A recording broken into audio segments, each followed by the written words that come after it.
विद्यार्थ्यांशी आणि विद्यार्थ्यांशी बोलायला मी अजून मला वाटतं ते खूप लहान आहेत, पण मला वाटतं आज पालकांशी बोलायला आलोय.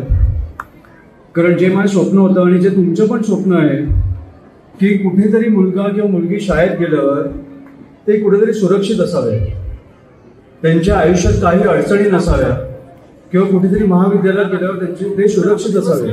काही अडचण असेल तर कोणीतरी सोडवली पाहिजे. काही गोष्टी आमच्यापर्यंत पोहोचू नाही शकल्या तर कोणीतरी पोहोचलं पाहिजे, तर आम्ही आहोत.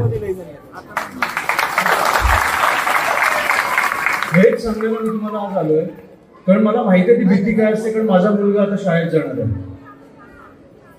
की कुठेतरी एक ती भीती असते की मुलाला काय झालं, मुलीला काय झालं तर पुढे काय, उशिरा फोन आला तर पुढे काय.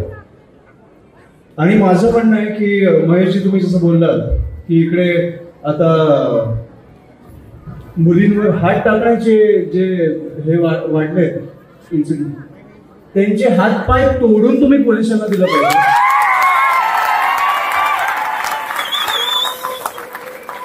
आपण जे छत्रपती शिवाजी महाराजांच्या आपण राज्यात राहतो त्या मुलांचे हात पाय तोडून आपण पोलिसांकडे दिले पाहिजे.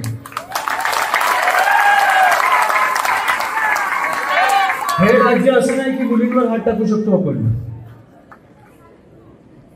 त्याच्यामुळे ही गोष्ट तुम्ही लक्षात ठेवा की तुम्ही शाळेत जर पाठवत असाल, महाविद्यालयात पाठवत असाल, आपली सत्ता नसेल तरी राजसाहेब सत्तेत आहेत. ही गोष्ट तुम्ही विसरू नका. आणि कधीही आम्ही तुमच्या संपर्कात असू मी तुम्हाला मी तुम्हाला वचन देतो आणि थांबवतो, कारण मला पुढे मुंबईला निघायचं आहे.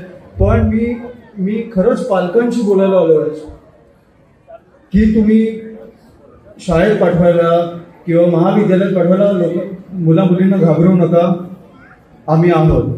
एवढंच मी तुम्हाला एक वचन द्यायला आलो.